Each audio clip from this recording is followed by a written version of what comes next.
चूहड़ जमाली मां असां ख़बर शेयर कंदा हलूं।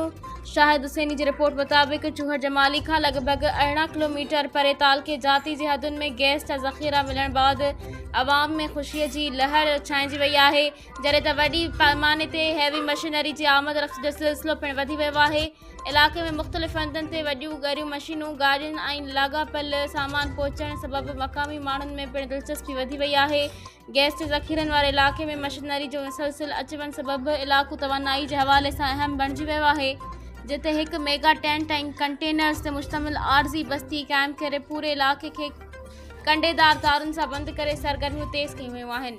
ओड़ा पाकिस्तान पेट्रोलियम लिमिटेड पारां सिजावल ज़िले जे शाह बंदर ब्लॉक में गैस ऐं कंडेंसेट जूं ताज़ियूं दरख़्तूं पिणु साम्हूं आयूं आहिनि।